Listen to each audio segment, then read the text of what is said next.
So when it comes to the UK visa application, a couple of things have changed, and that's what I'm going to be talking about in today's video. I'm going to be giving you guys a step-by-step tutorial on how to actually apply for a UK visa. So I'm going to be leaving no stone unturned. I'm going to be showing you guys everything in today's video. That's an important document that almost everybody do not pay attention to when they're applying for visa, and that's most times is the reason why your visa will actually get rejected. I'm going to be talking about it in today's video. So again, it's important that you stay with me from beginning to the very end, as I intend to leave no stone unturned. And for those of you who are seeing me for the first time, my name is Gerald, and I'm a strong advocate for applying for your visas yourself. Don't use an agent, because I've seen scenarios where people actually get banned because their agent used fake documents or whatever it is, right? So make sure you're actually involved in your application, even if you decide to use an agent, which I wouldn't recommend. As a matter of fact, so I've been to over 10 different countries, from India to the UK a couple of times, to France, Sweden, a whole lot of places, and I have never used an agent to apply for visa in my life before. So let's look at some of the changes that the UK has actually implemented when it comes to visa application. So if you look at this, this was my last application for a UK visa. Right, you say your travel document is ready for collection. So whenever you get this email after you apply for visa, right, it means that your visa has been approved for the UK. That's how it works, right? There's no attachment. If there's an attachment, they will tell you that you have been refused. Your visa letter is attached, something like that. They're going to show that to you. But if you don't get it, that means your visa has been approved. This was my last application. It was approved, and that's why I actually got this email. So you see that this is coming from TLS Contact, right, which is the visa application center in Lagos, Nigeria, of course, right? So the UK has actually done something. They have changed. They say between September 2024 and January 2025, the commercial partners will change from TLS Contact to VFS Global in some locations, which include Africa, Europe, Middle East, and Central Asia, right? So if you're in Africa, or you're in Europe, or you're in Middle East, or you are in Central Asia, it means that it has actually changed from TLS Contact to VFS Global, right? That's one change that they've actually implemented. So if you already have your application affected, because you're going to get an email from TLS Contact or VFS, Global, telling you exactly what to do and all of that. But this has been a while, so I believe that you will not be having this challenge right now. So let's jump right in. For you to start your application for a standard UK visit visa, right, the first thing you need to do is to come to the first link in my video description. Once you click on it, it's going to bring you to this interface right now where it says welcome to VFS Global. And once you come here, you're going to click I'm applying from. Select the country you're applying from.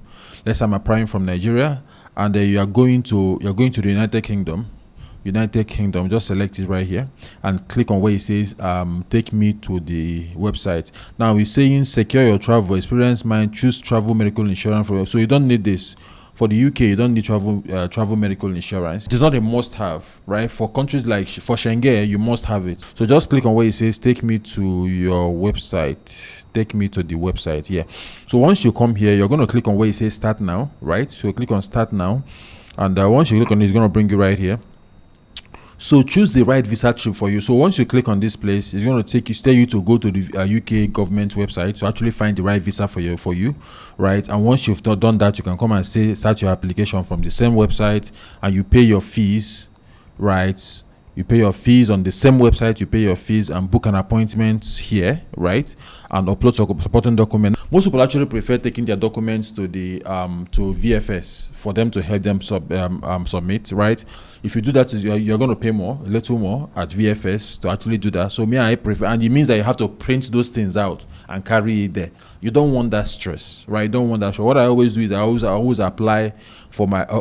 I always upload my documents myself, right? Then you visit the VFS for your biometrics and all of those things. Then you can track your applications and of course return on your documents. All right. So VFS has implemented a mandatory return of documents. So they will actually send your documents back to your address using a GIG logistics. So I'm going to come here and you want to start your application. You're going to click on where it says gov.uk's website. It's going to bring you right here. You click on check if you need a visa. Click on where it says start now, right? Select your country from this list. That's how it actually starts. Select your country from this list, right? And hit continue. Then it's going to take you to the next step here. This is where you actually select what you are coming to UK to do: tourism, work, study, transit, join partner, get married, blah, all of these things, right? So let's say you're coming for tourism, which is a visit visa. Select it and hit continue. right? Will you be attending or attending with or visiting either excuse me, would you be traveling with or visiting either your partner or a family member in the UK? Nope, unless your answer is yes, right? But if you're visiting them, then you have to provide their documentation, their information, of course, right? So I'm going to say no and hit continue. I'm going to hit continue, and it says you will need a visa to come to the UK, of course, based on the things that you actually posted. So this is it. You need a visa to come to the UK. So apply for a standard visitor visa. This is where you actually start your application process. So click on this place and it brings you here. So this basically gives you an overview of the things that you need, right? You know, check if you need a visa. We've done that. So what you can do and cannot do, permitted activities. You can visit the UK standard visa and do all of these things, right? For tourism, to see family and friends, to volunteer for up to 30 days with a registered charity, to pass through the UK to another country, for certain business activities, for example, attending a meeting or interview, you can actually do all of this and all of this, right? But you cannot pay. You cannot do paid or unpaid work, whether paid or unpaid. You cannot, as a self-employed person, unless you are doing a permitted paid engagement or event. Like, you cannot do all of these things listed here, right? So it will be a violation to your visa application if you actually do that. So you must apply for a standard visitor visa online before you travel to the UK, and the cost is £115, right? That's the cost, and this visa is for 6 months. Right, most times they give you 6 months, multiple entries 6 months. I've not been given single entry before. They always give me multiple entries 6 months. So I don't even think they give people single entry for 6 months, right? So but the least they will give you is 6 months. So you're just going to click on apply for a standard visitor visa. So these are the prices. Standard visitor visa 115. Standard visitor visa for medical reasons. This amount 11 months. This for 2-year visa. So if you want a 2-year long visa, visiting visa, right, 6 months per visit, £432. That's what you're going to pay. As a matter of fact, the next visa I'm applying for, I think I'll actually do this 2 years visa. So that's what I'm planning to do next. So you can apply online by clicking on apply now, right, and it's going to bring you to the interface where you actually set up an account and complete the process. So everything you are going to be doing, you're going to be applying it on the internet. And once you're done, of course, you upload your document. Okay, so we are here. Select your language. Of course, whatever your language, you just select on the list, right? So I want to stick with this one, which is English. So I'm going to hit next. Okay, so the next thing is select the country where you actually want to provide your biometrics, where you live, basically. So I'm going to come here and type Nigeria, right? Select Nigeria and hit next. Okay, so once you hit this, it says check available visa application center location. So I have identified the location where I will provide my biometrics. Okay, so I'm going to hit next. For some kind of visas, you need this TB test, right? For a visitor visa, you don't need it. If you're applying for a visa where you can stay in the UK for more than 6 months, then you may need a TB test, right? But for visiting visa, you're not staying for more than 6 months, so you don't need this. Okay, for those of you who is going to ask me how long will it take for a visa to come out, normally in Nigeria it takes about 15 working days. That's 3 weeks, right, for you to get your visa. So I'm going to come here and click on start now, right? So that's how you start your application. Click on start now, and you're going to put in your email address right here, then create a password and repeat your password, and click on save and continue. Of course, it's going to log you in, complete the process, and you start filling the form individually. Right, so that's exactly how it works. I'm not sure that I have plans of visiting the UK this year, but maybe when I'm applying for a visa for my next client, I'll document the whole process and actually show it to you guys. But let's take a look at the documents that you actually need for the visa application. And if you want to volunteer to become the next client, of course, let me know in the comment section, and of course, or just shoot me an email. Now, to apply for a standard UK visitor visa, you need a couple of documents to be able to do that. Number one is your travel passport, right? I don't like calling it international passport. I call it a travel passport. So you need your passport. That's one, and it has to have validity. Then you need to fill the form online, which I've shown you guys how to actually get there. That once you log in, you now start filling your form. I don't want to create an account that I don't intend to use, so I don't want to do that. So I'm not going to be creating an account and doing all of that for you guys right now. But so you need your passport, you need your online form, you need to fill the form online, you need a passport photograph, right? You're going to be taking it there. You're not going to be uploading that online. You're going to be taking it to VFS Center when you're going to actually apply, do your biometrics, basically. So you need to pay your visa fee online, right, which is £115. I just showed you guys, and of course VFS is still going to take their charge. So apparently the VFS charges I think £76, right? for their fee. So you pay £115 and you pay £76 as well. Now VFS fee can actually be paid online, or you can actually use your debit card to pay at the center when you go for your biometrics. Okay, so you need to actually do that. Then you need your bank statement. Now, bank statements are actually very important. I've actually made a video about bank statements and how you should actually be approached, right? It is not about having like thousands or millions of naira inside your bank account. Most times it's actually counterproductive. So you need to focus on the inflow and outflow to show that whatever it says, that whatever kind of business you say they actually do, your bank statement supports it. Whatever kind of lifestyle that you actually claim that you live, your bank statement actually does support it. Not that you are selling not that you are selling pen of 200 500 naira and you are getting deposits of 5 million, 10 million, 20 million inside your bank account. You have to explain exactly where those monies are coming from. What did you do to actually make those monies? It's very important. I've actually made an elaborate video on bank statement mistakes that actually get your visa refused, and that's the video showing up right here right now. So make sure after this video you can actually bookmark it and watch that video after you're done watching this. Right now, you also need to book a flight for your visa application. Now, you don't need to pay for that flight. Just book the flight and add it to part of your application. It's very important. I've actually made a video showing you guys how to actually book flights without payment. Right, it's showing up right here right now. I'm going to be adding the links to all of these videos in the description of this video below, so you can actually go there, click on the right one, and actually watch it to understand exactly how these things are done. Now, another thing you need is your accommodation. As a matter of fact, I've actually made a video in the past as well showing you how to book your accommodation without paying, and one of my favorite websites for doing this is bookings.com. When just come to bookings.com, right, sign in for an account, find wherever you are going. Let's say you are going to London, let's say London, right, London or central London, wherever your check-in date, you can book. Let's say you are going May 30th and your checkout date is for, you are saying for, okay, you are coming here coming on the 4th and you are leaving on the 8th, right? Adult 2, security to 1, then hit search, right? So it shows you a lot of these accommodations. Okay, so accommodations. Now, one of the things that I actually do is this thing that says book without credit card. So it means that you can actually book the apartment without having to add your credit card to it, right? Or you can also do the ones with free cancellation, so that when you cancel you don't have to pay. You can select apartment or hotel or whatever. So you can go ahead and click on see availability and actually book it, right? Once you're done with the booking, a mail is going to be sent to you. So download the email booking, right, and add it to your application for as accommodation proof. Okay.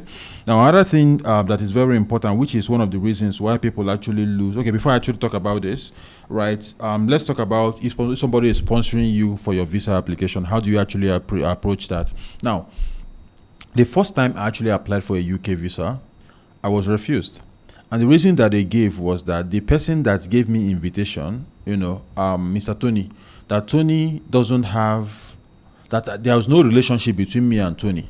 It means that I could actually meet anybody that lives in the UK and say, yeah, give me invite if you want to come to the UK, and they will give it to you. They needed to see proof of a relationship between this person. And you know what I did in my second application? I went to go and find my bank statement transactions, the receipts of where Tony sent me money or where I actually sent him money from 2017. I downloaded them from my GT Bank app, right? Put it in my application. Now, I also found our WhatsApp conversation from 2017. I downloaded everything, part of my conversation, part of my application. Now, every transaction I've done with him, because I used to build websites for him when I was building websites, all the websites I've actually done for him, I documented everything, the conversations, the receipts, the payment, everything, to actually prove that I've actually known this guy from 2017 up until 2022 when this was happening, right? So it proves a long-term relationship, even though we are not brothers, we are not friends, we are not, I've known him, So of course he had to give me his proof of employment in the UK, his proof of address in the UK, his status in the UK. Is actually a British citizen, so he gave me his British passport, the data page, right, and a whole lot of all these things. So what I did was I had to just attach this thing to my application to prove that he is actually inviting me to come to the UK and we have a relationship, right? He didn't give me a bank statement because I was sponsoring myself, so I didn't need his bank statement to actually prove that he was sponsoring me. So if the person that is inviting you is actually sponsoring you in any way, the person should also provide their bank statement. Now, so your relationship relation to the person, the bank statement, the person's job in the UK, what he does in Nigeria, what he does in the UK, what he does, whatever he is that is working. Is he your father? What does your father do for a living? His employment letter, a promotion letter, salary proof, business, all those things. It's very important, right? So ties, right? The person's tie to you, your relationship with the person, very important, and of course all of that. Now, one of the things that would get your visa refused, especially when it comes to the UK, is not having a verifiable tie that will definitely bring you back to Nigeria or your country of residence, right? So if you don't have a well-paying job, you can basically get to the UK and decide to become an illegal immigrant, because there's nothing really having a job that pay you 70k or 200k a month. So there's no incentive for you to want to come back to your country. You don't have strong tie with your family, right? That tie is very important. You don't have a business. You don't have, so they want to see that tie, which shows that you are going to come back because of this tie. Let me give you guys a practical example. This happened to one of my clients. She applied for a UK visa and she was refused, right? So, and that's one of the reasons that they gave. There was no tie for her here in Nigeria, right? So I asked her, I said, you are a student. What is your CGPA like? She told me that she's a first class student. I said, beautiful. Please get me your transcript. She was in final year. She gave me her transcript. Year 1, 4 point something GPA. Year 2, 4 point something. First class student. So I attached the transcript, as a tie to show that she's going to come back to complete her studies after her 3 months in the UK, because her studies is there. She's going to graduate with a first class. Do you get what I mean? She's going to graduate with a first class. So it will be stupid of her to become an illegal immigrant in the UK, where the clear alternative is to come back to Nigeria and finish her studies in a private university right here in Nigeria. Do you get? And of course, that visa got approved because she was refused the first time. So she came to me and I helped her apply. After looking at all of these things, wrote her cover letter for her and helped her apply. And her second visa was approved because she went to the UK, spent 3 months and came back. She's a graduate now. She actually graduated top of her class, like she said she was going to do, right? So while I was actually talking about this, I mentioned something called cover letter. I've actually made an elaborate video about cover letter, which I'm going to be putting in the description of this video below, and it's up here as well, right? So those cover letters is actually very important, because this is what I did for that client. When I attached her transcript, I also had to explain that her transcript has been attached, and this is the reason why I attached her transcript. I just said that she is going to graduate top of her class, and it will be very stupid of her to become an illegal immigrant, where the clear alternative is to come back to Nigeria and finish her studies top of her class, which will most likely mean scholarship to any country of her choice, because she's going to graduate top of her class. As a matter of fact, she was the best graduation student in her set, and she's ready to go back to the UK for masters right now, which I'm going to be helping her with the application and all of those things, right? So another question I get asked all the time is, should I apply for a UK visa as a first timer? And the answer is yes, you can, but it's important to build travel history. It's very important to build travel history, right? So it's easier for somebody who has gone out of the country before and came back, as opposed to somebody who is actually going for the first time. The scrutiny is like way up there. So get your passport, travel to Benin Republic and come back, travel to Ghana and come back, right? So you build this history that you are a tourist. The first country I actually went to was Ghana. I took bus, ABC transport from Festac in Lagos to Accra. Stayed in Ghana for like a few days and came back with my friend, Tommy. So and I went to Ghana a few times before I went to India, then South Africa, and it started for me. So most times when I'm actually applying for visa and they ask me, where have you been before, and I keep listing the countries I've been to, I know that they're going to approve that visa, as a matter of fact. Do you get what I mean? So it's important that you actually build travel history before you actually try. But as a first timer, the scrutiny is like way up there. So do not leave room for doubt when you are applying, especially as a first timer. Whatever doubt that they might have in their mind, find a way to actually clear that doubt. And the way to do that is preempt this doubt, right? Provide documents and tie those documents together with your cover letter. Now, as a matter of fact, for those of you guys who actually want me to help you guys, with your application, or you've been refused before, you want me to look at your refusal and reapply for, help you reapply and all of those things. The first step is actually consult me, right? And the second link in my video description is going to help you get into my consulting session, so I can actually look at your need, ask you certain questions, understand what your issues are, right? Before we actually talk about the next step, which is actually helping you apply for a visa for any country that you actually want to apply to, if you actually want me to help you do that. So this video showing up right here will show you how to actually write a winning cover letter for your UK visa application, while this video will show you how to apply for a Canadian visiting visa. So if you have any questions at all, let me know in the comment section, as I'm going to be there to answer all of your questions. And again, make sure you actually subscribe to my channel, turn on the notification button, so that when I drop more amazing videos just like what you just watched right now, YouTube is going to send you a notification instantly.